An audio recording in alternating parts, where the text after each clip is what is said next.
こんにちは、ゆっくり雑談の時間だよ。このところ贅沢しすぎだぜ。どうしたのよ、展示会で散財しちゃったこと？それもあるが、このところ、異様にクオリティの高い作品ばかりを目の当たりにしていてな。贅沢当たり前なエンタメライフになってしまったことを少し不安に思っているんだぜ。確かにこのところ、いい作品が多いわよね。これが当たり前になったら大変よ。レイムもそう思うよな。だからこの動画ではジャンルを問わず、ここ最近で私が面白いと思ったものを紹介するぜ。紹介する上で最低限のネタバレはあり。それでもいいよって人は、ゆっくりしていってね。確かにマリサが言うように、ここ最近はオタク的に贅沢しすぎよね。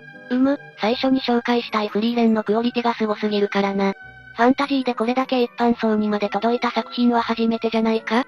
そうね、日本だとロードスが草分けだけど、あくまでも海外 SF とか、TRPG とかパソコン通信とか、翻訳文学とかに手を出していたオタク層に浸透しただけで、一般受けまではしていなかったわ。もちろん海外人気もさほどない。だが、フリーレンは違う。一般受けしていて、海外でも評価されてる。しかもオタクが見ても面白い、というかむしろオタクが目をつけていた作品だし、みんなここまでフリーレンが一般受けするとは思っていなかったはずだ。ナロー的な作品が受けている中、ファンタジーで文学をやるのだものね。エルフって何？ドワーフって何？って人たちが入ってきたのだから、本当にフリーレンはすごい。今、アニメでは一級魔法使い試験の最中だが、予想を超えるクオリティに感服。連載中は退屈で、いらないとすら思っていたチャプターがここまで魅力的になるとは思わなかった。アニメの演出の丁寧さ、改編のうまさが異常よね。このクオリティが当たり前だと思ったらダメだぜ。間違いなく贅沢品だ。そして2本目はダンジョン飯、アニメだけでなく原作や設定資料、デイドリームアワーなど全般をひっくるめて紹介したい。ああ、完結した本編もすごかったけど、周辺情報がとんでもなかったわよね。久井陽子先生の物語作家としてのパワーは凄まじいよな。とにかくキャラクターの人物造形の具体性がとんでもない。どんな性格か、まではどの作品でも設定されているぜ。でも久井先生は違う。あらゆるシチュエーションを想定して、どんな両親の元に生まれたのか、どんな子供時代を送ったのか、何が好きで何が嫌いなのか、どんな髪型をしているのか、服装はどんなものを好むのか、異種族になったらどんなルックスになるのか、誰とどんな会話をするのかなど、全部を網羅している。こんなに書き分けができる作家はまずいないし、人物造形も本当に奥深い。ありきたりなキャラが一人もいないのがすごすぎる。実在感がとんでもないんだぜ。このあたり、女性キャラのポーチの中身やら化粧シーンやら下着やらまでを設定していた長野守先生と似ていると思う。こういうの、少し寝れたら別動画にしてもいいな。ああ、長野先生との類似点っていうのは、まだ誰も指摘していないんじゃない？それはどうだろう、ともあれ、ダンジョン飯に関しては玄人好みの作品ではあるが、だからこそデイドリームアワーや設定資料を合わせて読んでほしい。とんでもなく凄まじい作品だっていうのがわかるだろう。フリーレンもダンジョン飯もファンタジーだけど、微妙に違うのよね。その違いってどこから来ているのかしら？魔法に代表される世界観に関するフォーカスの違いだな。例えばフリーレンでは〇〇の魔法ってことで、ふんわりとした魔法が存在する。例えば鳥を捕まえるとか、銅像をきれいにするとか。魔法バトルはあるけど、基本的には極めて概念的。ぶっちゃけ、ゲド戦記みたいな剣と魔法でないファンタジーの匂いがする。これに対し、空間転移したり催眠にかけたりと、ダンジョン飯の方が魔法で何でもできそうだが、ルールが決まっている。汚れを落とすとか、かき氷を作るとか、沼から引っこ抜くとか、妙に具体的でふんわりとした魔法はない。これが何を意味しているかっていうと、ダンジョン飯の魔法はルールの新解釈、つまり曲解によるマンチができなくなっているんだ。じゃあ、フリーレンに出てくる魔法は曲解できるの？そうだぜ。魔法はイメージの世界だと明言されている。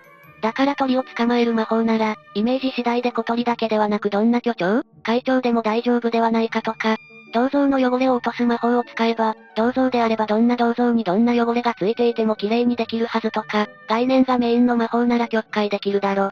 カビを消滅させる魔法なんて、曲解し放題。マンチし放題だ。射程距離やら有効な対象やらが、ガチガチに決められているわけじゃない。フリーレンの魔法にはそういう余白があるんだ。思うに、そういう柔軟な世界観だからこそ、一般層に受け入れられた一因かもしれない。なるほどね。フリーレンとドラクエの類似性はよく言われてるけど、実はフリーレンの方がゲーム的ファンタジーじゃないのね。私が思うには、な。そして三つ目、ここからは知らない作品が増えるぜ。Amazon プライムビデオで独占配信されているハズビンホテル。海外アニメだが、これは絶対に見てほしい。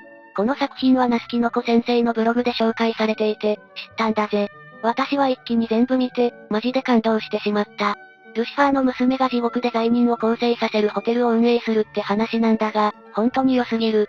パンティ&ストッキングみたいに輪郭がくっきりしたキャラデザなんだが、これが動きまくり、歌いまくる。声優さんも素晴らしい。特にラジオデーモンと呼ばれる悪魔、アルスターは一押しだ。彼は普段はノイズがかかった声で喋るのだが、狼狽したり本音の時だけノイズが消えるんだぜ。見事すぎる演出だ。これに関しては前情報を入れず、とにかく見てほしいとしか言えない。最近ポリコレで有能人材がいなくなったと噂されるディズニーだが、そこから流出した人材がたくさん参加しているんじゃないかって疑ってしまうくらいアニメのクオリティが高い。大人のディズニー作品って感じだ。ベタ褒めね。褒めるしかない。テーマ的にも実はキリスト教の贖罪の概念と天国という特権階級の世界が扱われてて、宗教と現実社会の格差が扱われている。派手なジェスチャーでわちゃわちゃと、落ち着きのないアニメーションと対照的な深みがあるぜ。そして早く2期が見たい。なんだよ、あの引き楽しみすぎるだろ。アマプラに入っている人はぜひ見てほしい。アマプラ入ってないよって人は、この作品を見るためだけに入る価値があるぜ。なるほど。4本目、タワーダンジョン。ブラムやシドニアの騎士で知られる二平勉先生の新作だ。今回は SF じゃなくてファンタジーが舞台。邪悪な魔法使いにさらわれたお姫様を助け出すため、農夫が騎士に叙勲されて仲間と一緒に巨大な塔を攻略する。なんだかまたバタバタ無機質に人がいっぱい死んでいく作品になりそう。霊夢の器具はわかるぜ。シドニアの後に二平先生が書いた人形の国がそんな感じだったよな。最初は仮面ライダーのような変身ヒーローものかと思ったが、次々に淡々と大量にキャラが死んでいく話で、ほとんど全くカタルシスがなかった。もっとも、大量に人が死んでも OK だったのは、最後でわかるオチのせいだったのだが、それにしても、今回はどうなのよ。タワーダンジョンはそういう話じゃない。農夫だけど異様に身体能力が高い主人公が、その実直さを見込まれて騎士になるというところまでだが、きちんと名前のあるキャラクターが生きている。次々登場してはバタバタ死んでいくようなことはない、今のところは。二兵キャラでファンタジーすると巨大スライムがこうなるんだ、ドラゴンゾンビがこうなるんだっていうのが楽しめると思う。そして何より鎧と石造りの建物の書き込みがすごい。はっきり言ってフェティッシュだと思う。へえ、面白そうね。まだ1巻しか出てないからすぐ追いつける。ぜひ手に取ってみてほしいぜ。5本目、ミッドナイトゴスペル。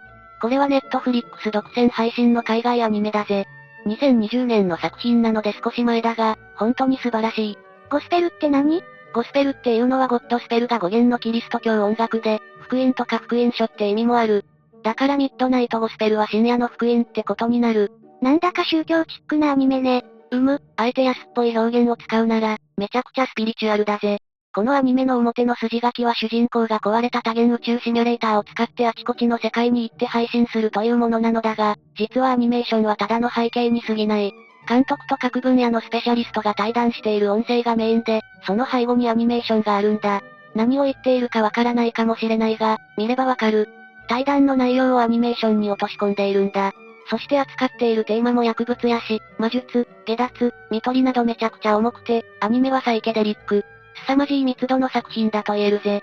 多分これを超えるスピ系アニメは今のところ存在しないと思う。某教団のアニメでもレベルが違う。何しろ各分野の第一人者と密度の濃い対談を続けてきて、最終回では共同制作者の一人にして主役を演じるダンカン・トラセルの実の母親が登場するんだぜ。ガチの母親だ。しかも母はステージ4の癌に侵されていて、余命わずかなんだ。もう死にそうな実の母親との会話が最終回のテーマになっていて、そこでようやく視聴者は悟るわけだ。このアニメ監督は愛する母親の死を受け入れるために、人間の実存に関わる各分野の専門家と話をしてきたんだってな。そしてその体験を作品に仕上げた。このクリエイターとしての差がには圧倒されるし、死にゆく母親との会話に泣けてしまった。ウィキペディアによると、インタビューの3週間後にトラセルの母親は亡くなってしまったそうだぜ。これドキュメンタリーよね、壮絶。実際はアニメ制作のため対談したのではなく、あらかじめ録音しておいた300本のポッドキャストが題材になっているそうだが、作品の価値は変わらない。この作品を見るためだけにネットフリックスに1ヶ月お金を払ってもいいくらいだぜ。めちゃくちゃ重そう。重いぜ。実はこの作品、公開されてすぐに見ていたんだが、再生数伸びなさそうだし、ネタにするのをためらっているうちに機会を逸してしまって、また見直したんだ。そしたらやっぱりすごかった。ハズビンホテルといいミッドナイトゴスペルといい、テーマが本当に大人なんだよ。個人的な問題ではなく、答えのない問題に挑んでいる。子供騙しから始まったアニメの成熟だ。海外アニメの底力を見せつけられたぜ。海外アニメ見ない人におすすめね。次はライトに行こう。6本目はジャンププラスのウェブ漫画、ヒトナー。1話完結の短編だぜ。どんな話なの？いわゆる獣合っているよな。グラデーションはあっても擬人化された獣が好きな人たち。海外ではぬいぐるみを着込んだ獣のイベントがあるくらいだ。ヒトナーはまさにそのタイトルテーマでその逆を行く。人が好きな擬人化された獣たちの物語だ。これ以上は話さないぜ。短編だし、何より無料で読めるから解説なんか聞くより読みに行ってくれ。本当に面白いから。ジャンププラスって時々こういうすごい作品を出すわよね。ジャンプ本誌はどうしても横綱相撲をしなくてはいけないから、実験的なことは難しいよな。そこでウェブで幅のある作品を出しているのだろう。へえ、面白そう。やはり集英社は強い。こういう作品が世間に出る場を用意しているから漫画家が集まりやすく、フォローや教育も充実しているっぽいからいいサイクルが回っていると思う。外から見る限りにおいては。やはり大ヒットを連発しているのは伊達じゃないのよ。完全に同意だぜ。そして最後に紹介したいのはしめじシミュレーション。あの少女週末旅行のつくみず先生の最新作だ。つい最近最終巻が刊行された。なんだか寂しげな話になりそうね。そうだな、私はリアルタイムで作品を追っていたが、はっきり言って一巻を読んだ時何が起きているのかわからなかった。でも作家買いしているから、この人の話だから何かあるだろうと追い続けていたんだ。そしたらやっぱりすごかった。少女週末旅行と比べてとっつきづらさが半端ないが、それでも読む価値がある、人間の実存に関する漫画として。どんな話なの？説明するのも難しいが、さらっと表面だけをなぞると、頭に卵焼きを乗せた少女まじめちゃんと、しめじを生やした少女しめじちゃんによる、ふわふわした世界の日常もの。なんだが、一貫切りされたくないのでもう少し話すぜ。とにかく現実感が希薄で夢の中のような日常が書かれるのだが、この世界に疑問を持つ人物がいる。しめじちゃんの姉だ。彼女は天才で、よくわからない装置を作ったりしていて、物語序盤から何かをしていることだけは察せられる。ふむふむ。そしてついに姉はこの世界がシミュレーションによるもので、自分たちは数列なのだと理解するんだ。そして世界に介入してしまう。その結果、世界の全てが人の思いだけで変容する、安定性が全くない世界が現出してしまう。個人が個人としての形を失うほど、全てが混ざり合ってしまうんだ。そんな全てがあやふやの世界で、個人が世界に混じり合わないために必要なものは何か、一つになろうとする思いと同時に個人を個人たらしめる膜とは何か、しめじちゃんとまじめちゃんの関係性を中心に哲学ジャーニーが始まる。少女週末旅行のチトとユーリもゲスト出演しているので、ファンサービスが嬉しいところだ。なんだか頭が痛くなってきたのだけど、これはエントロピーが拡散していく、極限の物理の世界を描いた少女週末旅行の副産物的に出てきたテーマらしい。情報の世界ではエントロピーは拡散しない。物理世界だと生まれたものは必ず死ぬし、巨大建造物だって廃墟となって滅びていくけど、情報の世界では逆。そういう考えだろう。物理と情報を分ける、プラトンの心身二元論に由来するような考えについては、個人的に異論があるのだが、それについてはここで触れない。さらっと読めて誰でも楽しめる、とはお世辞にも言えない作品だが、ぜひ手に取ってほしい。購入は全巻セット一択だぜ。厳しい。その他にも色々あるが、あとはアマプラで配信された過去作を見直してやっぱりすごいな、と思い直したりしている。本当にこのところは見るべき作品が多くて、必要以上に目が肥えてしまう。サブカル黄金期じゃなかろうか。それはあるかもしれないわね。まあ今回はここまで。大人こそ楽しめる、おすすめ作品を紹介してみたぜ。ここまでご視聴いただき、ありがとうございました。良ければチャンネル登録や高評価いただけると幸いです。それじゃ、またねー。